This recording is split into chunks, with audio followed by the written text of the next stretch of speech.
Assalamualaikum warahmatullahi wabarakatuh.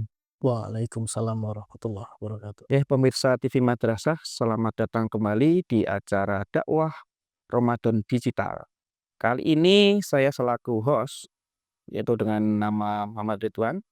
Kali ini akan berbincang-bincang mengenai seputar bulan Ramadan yang sedang kita jalani. Dan narasumber yang ada di samping saya itu sangat kredibel sekali karena beliau adalah guru dari MAN 1 Karanganyar, guru bermacam-macam apel, dari bahasa Arab, ilmu tafsir, ada SKI, dan yang lain sebagainya. Karena beliau ini multi talenta atau multi talented lah, banyak sekali keunggulannya. Dengan asmanya yaitu Pak Muhammad Ihsan Bucerosianto atau bisa panggil aja Om Rosi. Loh, kenapa Om? Iya, karena kita kan papa muda anak 3. Oh, bukan kebalik. Mana? Anak 1, istri 3. Kan 1/3. Salah ya? Salah kan? Enggak gitu. Tapi teman-teman, pemirsa di rumah sekalian, saya senang sekali hari ini dapat berjumpa dengan Pak Muhammad Ridwan. Beliau ini salah satu staf kurikulum, juga pengajar akidah akhlak, salah satu guru muda yang ganteng dan ahli IT. Ahli Yeti. Ahli Yeti ya. Oke, Karena kita sama-sama muda ya kayaknya. siap. Bener nggak sih? Muda kita, Pak, Muda ya. Ya kita kan baru remaja baru kemarin kan ya. Iya, baru kemarin. Baru kemarin berapa hitungan bulan kan. Yap, betul banget. Makanya kali ini kita akan membahas berkaitan tentang pemuda atau pemuda atau remaja yang kaitannya bagaimana sih mereka untuk menjalani bulan Ramadan seperti itu. Jadi sebagai pemuda kan saya sendiri yang kemarin baru aja beranjak dewasa nih kan ya. Nah itu kan merasakan namanya anak muda itu merasa, oh ibadah itu kan sak kenane aja lah. Oh kita masih hidupnya masih panjang Iya. seperti itu. Makanya ada anggapan Ramadan ya kita seremonial aja kayak gitu kan. Jadi nggak apa ya, Nggak terlalu masuk. nggak ada maknanya ngajinya sebenarnya kan jelas bahwa dalilnya bagaimana kita kalau di bulan Ramadan menjadi orang yang termasuk golongan lalakum tatakun seperti itu, jadi orang yang bertakwa seperti itu.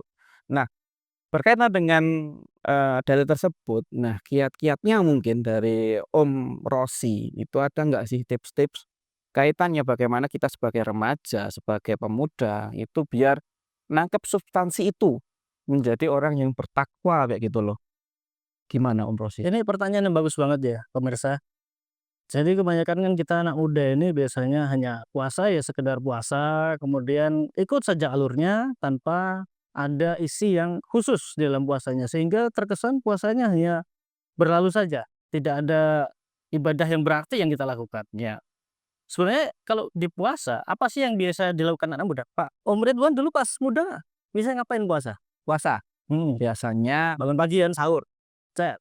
bentar. Oh, belum sahur. Kan tarawih dulu lah, oke sih kan namanya puasa kan berjalan dengan tarawih. Tarawih dulu, oke. Tarawih selesai, habis itu main petasan, Pak. Oh, main petasan. Iya, Kalau saya dulu main PS sebenarnya. kamu orang kaya pasti ya. Jangan kayak gitulah. Kan tas kita di rent. Ya kita beda, Pak.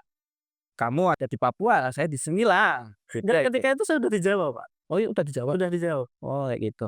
Yang jelas tarawih dulu, selesai setelah itu kan sahur, makan sahur, terus sholat subuh, habis itu jalan-jalan kan. Jalan-jalan. Ngaji enggak? Ngaji enggak? Hah? Ngaji enggak ya? Enggak, lewat atau jalan-jalan ya? Ya jalan-jalan pokoknya lah, jalan-jalan niatnya buat ketemu. Oh, buat ketemuan. Ya. Oke. Habis itu jangan lupa main bola dulu, Pak. Pagi-pagi main bola. bola.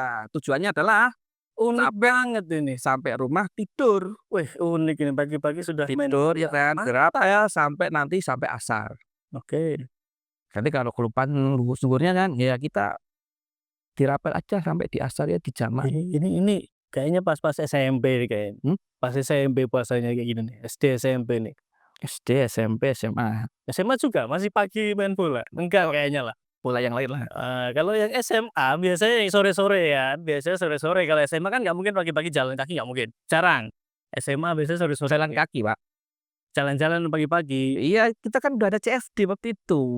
Enggak, biasanya kalau SMA kan sore-sore, Pak. Apa istilahnya, Pak? Ngabuburit. Ngabuburit, ngabuburit. Sama siapa, Pak, dulu, Pak, ngabuburit, Pak? Mau tahu aja lu. Balik topik dulu, alih topik. Oke. Jadi, sebenarnya, sebagai seorang pemuda, kita amat sayang banget ya kalau kita lewat Ramadan tuh hanya ikut puasa ya puasa, tarawih ya tarawih, tapi kita kosong, tidak ada intinya, sehingga terlewat seperti itu aja. Maka setidaknya ada 4 amalan sih, 4 hal yang perlu diperhatikan sebagai seorang pemuda Nah, apa aja itu? ya di bulan Ramadan ini. Heeh. Tapi ini terkait banget dengan yang namanya Syahrul Ramadan, Syahrul Shiyam. Syahrul Oke. Shiyam kan bulan yang berpuasa, Puasa, ya. berpuasa. Tapi Ramadan juga sebenarnya bisa disebut sebagai Syahrut Tarbiyah. Tarbiyah berarti tentang pendidikan berarti ya? Pendidikan, karena di dalam Oke. Ramadan sendiri banyak isi nilai-nilai pendidikan yang dapat kita ambil. Contohnya? Yang pertama adalah pembinaan rohani atau pendidikan rohani.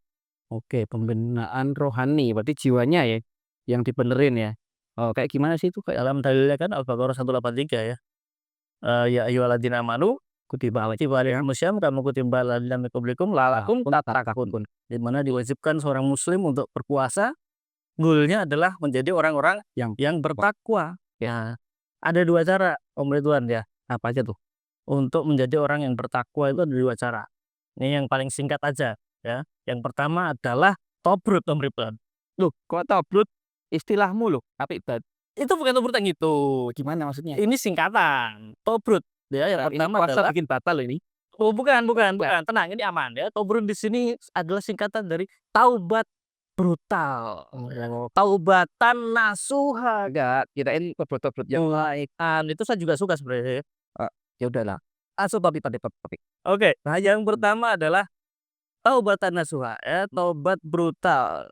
Oke, Tobat yang tobat brutal. yang sesungguhnya, Tobat yang sesungguhnya, bukan tobat yang sambel. bukan tobat yang sambel ya. Seperti halnya dari pansoma Ramadona, imanan wa ihtisaban, ghufira ma taqaddamahu min dzambi. Jadi barang siapa yang berpuasa dengan iman dan mengharapkan ampunan dari Allah, akan diampuni dosanya yang telah berlalu, seperti itu. Oke. Jadi intinya ketika kita berpuasa itu harus ada bekasnya kayak gitu. Harus ada bekas. Jadi enggak cuma ya ikut seremonialnya aja kan ya. Enggak cuma kita. Harus ya kebentuk dari rohaninya. Ya, Harus benar-benar bisa jadi orang yang bertakwa kayak gitu. Lalu yang kedua, nah cara yang kedua selain taubat, nggak cukup taubat aja kan, maka harus ikhlas. ikhlas. Kenapa kok harus ikhlas? Dalam taubat itu berarti kita mengamalkan perintah dan larangan Allah. Oke. Kita harus ikhlas ngelakuinnya. Kalau nggak ikhlas sama aja dong bohong. Ya padahal ikhlas itu sesuatu yang susah ya sebetulnya. Susah. Ya karena kita melakukan ibadah tanpa mengharapkan sesuatu apapun. Harus tulus gitu. Nah, padahal kita sendiri ketika beribadah ya pasti ada iming-imingnya. Wah, Oh, pengen dapat pahala yang banyak. aku waktu kecil dulu malah puasa ya, kalau 30 hari full dijanjiin tuh. Nah, kasih hadiah, direward sama orang tua. Nah, berarti kan kita belum menemukan kata-kata ikhlas di situ, ya kan? Itu. Jadi ketika kita berpuasa tapi masih ada tendensinya keduniaan, oh berarti kita masih belum Belum Oke, ikhlas. seperti itu. Maka sebagai pemuda ya kita harus ikhlas. Kita harus memahami betul makna ibadah tersebut. Sehingga melakukannya dengan ikhlas, dengan willingly, dengan kebutuhan keinginan sendiri. Ya tanpa harus didesak. Tanpa harus ayo sholat masa gitu kan. Udah besar kan, udah remaja kan, meranjak dewasa ya. Oke. Sudah tahu lah seperti itu. Nah, tapi memang menjadi suatu problematika sih sebetulnya untuk di masa remaja, masa-masa peralihan ini kan ya, masa muda itu ibaratnya ibadah itu ya cuma sebagai pengguguran kewajiban aja gitu loh. Iya sih, benar. Ya kan? Jadi esensi keikhlasannya itu memang susah banget untuk didapat gitu loh. Susah. Mungkin ada tipsnya kayak biar ikhlas sih gimana sih gitu loh. Biar ikhlas itu adalah yang pertama ya, kita harus mempelajari dulu dalam ibadah tersebut. Oke. Untuk sholat misalkan, Mhm. untuk sholat yang pertama adalah kita harus memenuhi rukunnya, yang pertama adalah wudu. Dan Mhm. untuk sholat kita harus wudu dulu. Ah, dalam pergerakan atau setiap gerakan wudu, kita harus memahami ilmunya dulu. Oke. Ya, Jadi harus kena semua ayatnya apa kena ini iman, oh ya gitu kan. kan syarat sahnya sholat juga termasuk itu. Bener, kalau wudunya sudah sempurna otomatis sholatnya baru Nah, harus sah. Betul. ditambah lagi misalkan sholatnya juga di setiap gerakan kamu pelajari lagi gitu. Dari setiap gerakan dari takbiratul ihram kemudian ini. Supaya kita dapatlah maknanya dalam ibadah yang kita jalani. Oh gitu guys, jadi intinya ketika kalian melaksanakan ibadah silahkan pelajari terlebih dahulu. Jadi silahkan cari tuntunan yang tepat. Mana rukunnya yang harus disesuaikan, harus dilengkapi seperti itu supaya ketika kalian melaksanakan ibadah kalian bisa mendapatkan keikhlasan dalam beribadah seperti itu.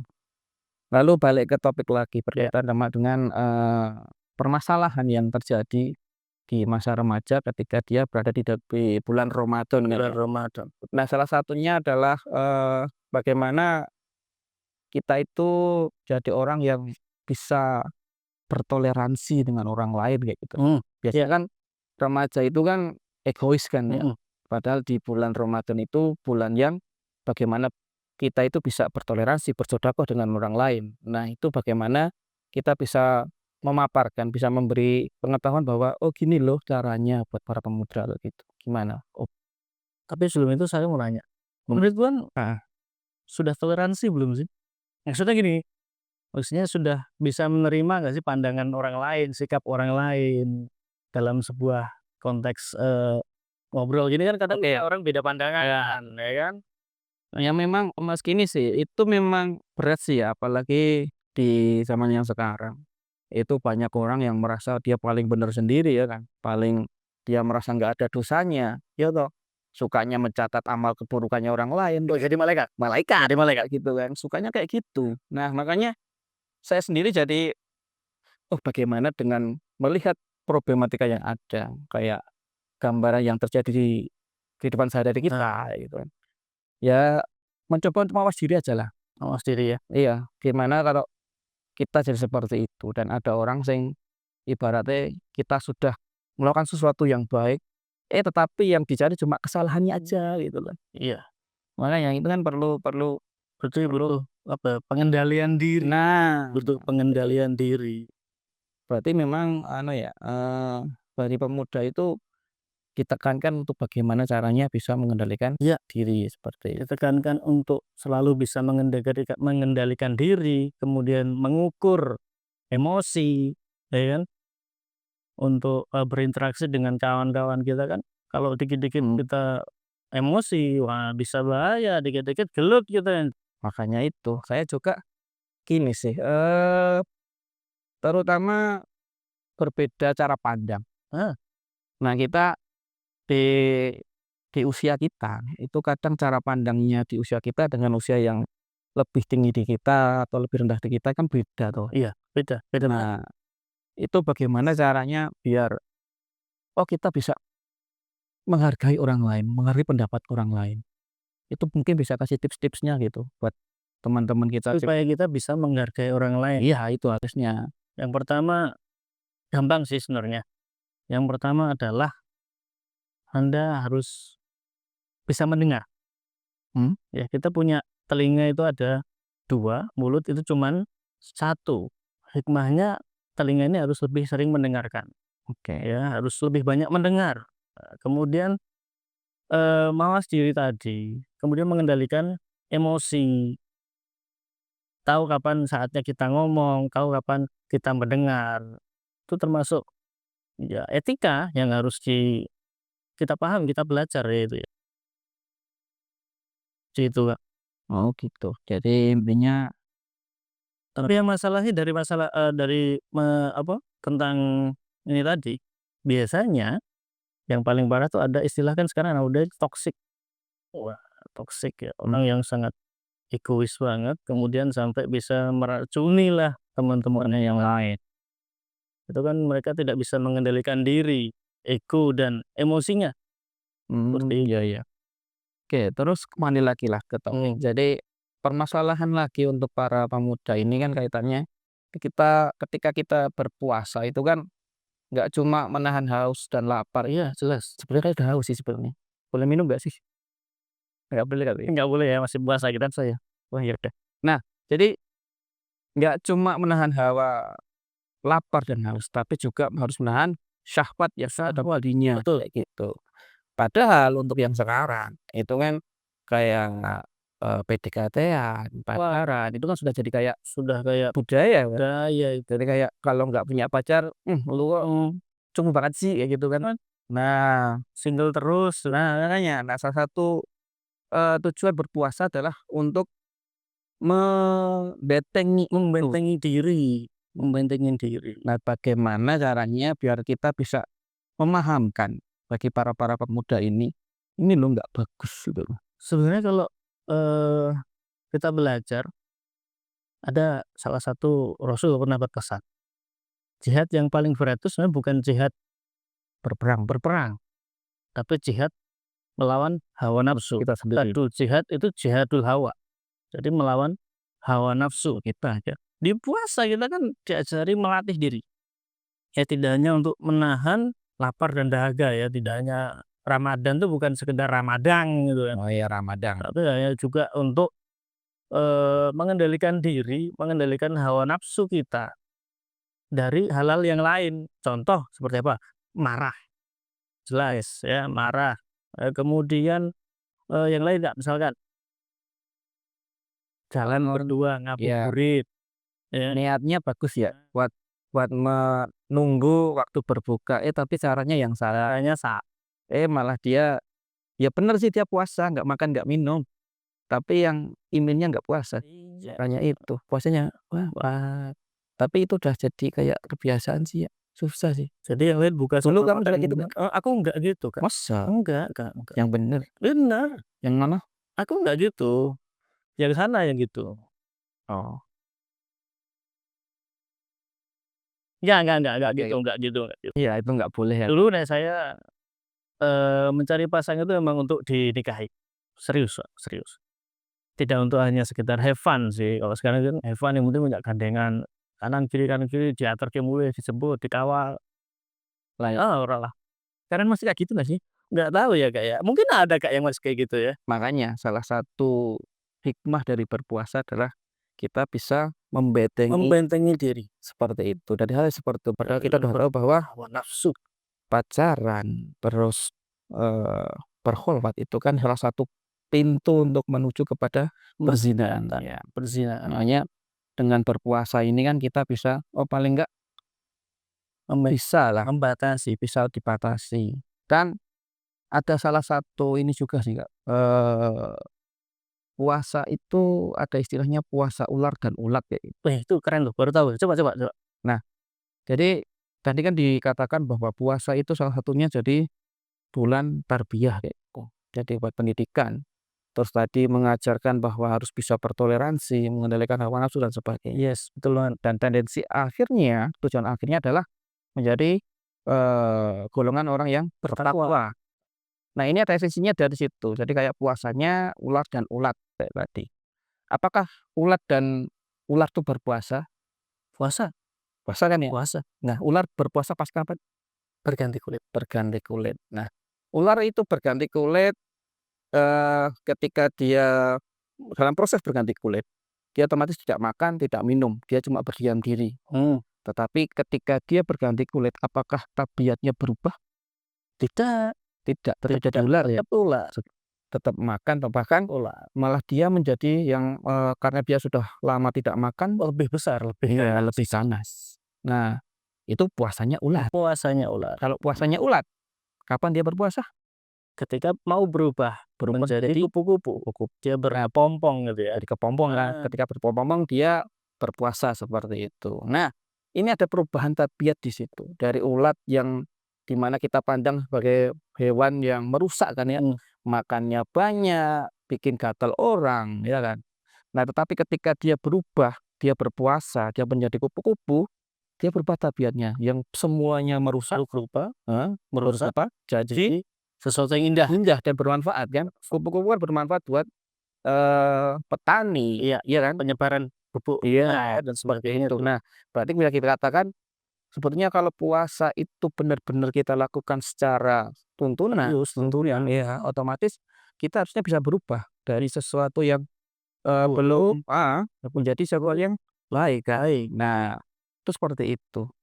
Analogi yang menarik banget, Makanya menurut saya menarik banget seperti itu sih sih, dari pembahasan antara dengan puasa Pak ular dan itu. puasa ulat. Iya, seperti itu. Keren banget itu. Ya catat materi kultum itu. Nah, itu jadi intinya di situ sih ya sebetulnya, heeh.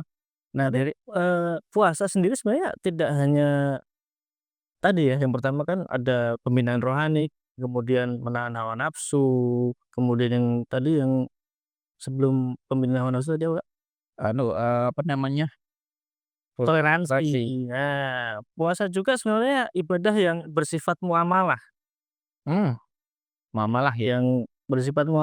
yang ada mengandung solidaritas ya orang lain dengan orang lain ya. Selain puasa sendiri sudah jelas itu muamalah ma Allah ya, Mhm. ya. Kita beribadah puasa, sholat dan sebagainya jelas muamalah ma Allah. Nah, puasa juga sebenarnya mempunyai nilai ibadah muamalah manas, Oke, ya. sama dengan sesama manusia. Dengan sama manusia.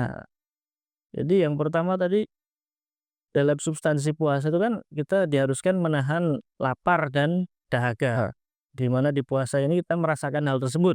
Yang mungkin banyak dari orang-orang di luaran sana yang setiap hari rasanya kayak berpuasa. Oh iya, Ya, yang mhm. kurang beruntung dalam hal ekonomi lah sebutkanlah. Mereka mungkin hanya makan sehari kayak puasa, buka dan sahur. Berarti berusaha untuk merasakan apa yang orang lain merasakan kayak gitu ya tiap harinya. Dia nggak cuma bulan puasa aja, tapi hampir setiap hari kayak gitu. Karena memang ya namanya hidup kan ya, itu kan kayak roda berputar kan ya, ada si kaya, ada si miskin seperti itu. Ya mungkin dengan berpuasa kita juga bisa merasakan, oh ya ternyata nek kita tidak makan dan minum dalam satu hari, Itu rasanya wah, nah seperti itu. Apalagi kalau melihat orang yang sudah terbiasa seperti mhm, itu. Makanya, ya paling enggak di bulan puasa kan kita juga paling enggak, apa yang namanya, paling memperbanyak bersedekah seperti memperbanyak itu. bersedekah, betul, Ya benar. betul banget itu. Terus ini sih ada beberapa fenomena juga. Kita kan saat ini baru tren di YouTube kan ya, YouTube lah, TikTok lah, atau IG. Nah itu ada kayak orang bikin konten, Ya, kayak berkaitan dengan puasanya, dia diliput dari awal tuh, dia sahur seperti itu. Nah menurut jenengan nih, kalau seperti itu bagus nggak sih?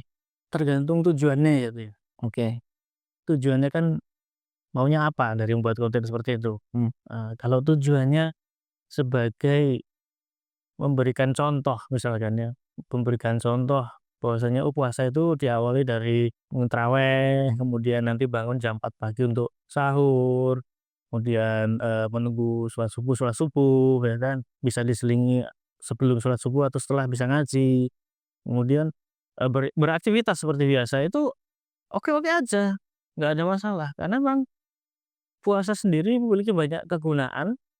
Ya kita kan sebagai muslim wajib tuh, ya karena memang tuntunannya begitu. Dan bagi orang yang non-Islam kan juga memang sebenarnya ada mereka puasa, ada ya? ada Contohnya? ada mereka yang berpuasa. Contohnya di, agama lain ya, Mmm, ada yang berpuasa 1 hari full dari 00 sampai 00. Kalau yang di Bali nyepi mungkin ya? sudah tahu ya, Nyepi. nyepi kan juga sebenarnya ada puasa. Terus juga kayak di NASA itu juga saya juga pernah dengar itu juga ada. Iya, Kan juga ada manfaatnya juga buat mhm, mereka, walaupun memang tidak tendensinya akhirat, mungkin dianya dapat kayak gitu kan ya. Nah, juga tapi kadang kalau kita itu Kak, apa? mau tes-tes apa itu kan di rumah sakit, Oh iya, ada yang itu berpuasa bulan juga. puasa. Ya intinya kalau kita berpuasa kan di samping rohaninya dapat, jasmani juga dapat kan ya. Nah, masalahnya adalah kalau dia buat konten supaya famous atau mencari follower atau supaya viral puasanya sambil kayang misalkan.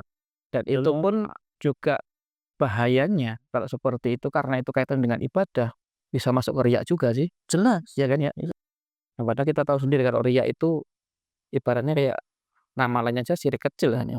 Nah itu salah satu dosa yang mungkin sulit untuk diampuni. sulit untuk diampuni. Nah, makanya perlunya keikhlasan kan ya seperti itu dalam beribadah. Jadi kita niat kita melakukan pahala, tetapi karena kesalahan dalam niat, malah jatuhnya ke riya, malah jadi dosa kan, Malah jadi dosa. seperti itu. Niatnya baik, eksekusinya nah nggak pas. Oke, masih ada lagi yang perlu kita obrolkan lagi nggak ya? Kayaknya 4 sudah tadi ya? Cukup ya, sudah cukup ya? Cukup kan ya? Heeh, cukup Oke, banget ya. soalnya udah haus ya. Sudah harus Biasanya kan kalau ada podcast ada minuman, makanan kayak gitu ya. Ini ada yang adanya dibuka, minuman. masuknya kembang. Palsu. Palsu lagi. Mau dicemil gimana? Belum ada ya kan, Mbak.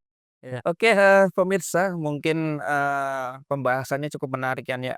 Ya intinya ketika kalian berpuasa, ingat bahwa ibadah itu diterima gara-gara dari niatnya dan dilakukan dengan secara benar dan sungguh-sungguh ikhlas. Oke, seperti itu. Oke, mungkin dari narasumber ada closing statement?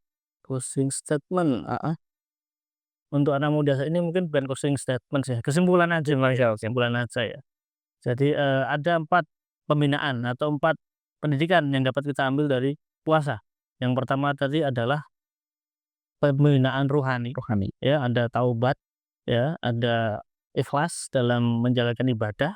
Kemudian yang kedua ada, toleransi bagaimana menahan diri untuk memahami, sikap perangai apalagi agama lain, kepercayaan lain. Kemudian ada menahan hawa nafsu, ya kan. Dalam puasa jelas itu menahan hawa nafsu, tidak hanya makan minum tapi juga hawa nafsu yang lain. Mana ya? Yang keempat adalah, pendidikan muamalah, ya, solidaritas. Kita merasakan puasa itu menahan lapar dan minum, juga merasakan bagaimana orang-orang yang mungkin di sekitar kita yang kurang beruntung sehingga harus memang kayak puasa itu setiap hari, gitu. Dan yang bagusnya adalah keempat hal tersebut apabila disatukan, dan betul-betul dijalani semasa bulan puasa ini ya, Ridwan, ini diharapkan nanti betul-betul bisa menjadi la'alakum tattaqun, orang-orang yang betul-betul bertakwa, sehingga lepas dari bulan Ramadan kita sudah menjadi pribadi yang baru seperti puasanya ulat ya, ulat tadi ya, seperti puasanya ulat menjadi sesuatu yang lebih baik dari sebelumnya, gitu Kak. Oke, super sekali ya dari narasumber kita yang satu ini. Ya, semoga ibadah puasa kita di tahun ini, di tahun 1446 Hijriah, mendapatkan pahala yang semaksimal mungkin dan mungkin ini adalah akhir dari perjumpaan kita ya. Saya akhiri, akhirul kalam. Wassalamualaikum warahmatullahi wabarakatuh. Waalaikumsalam. Oke.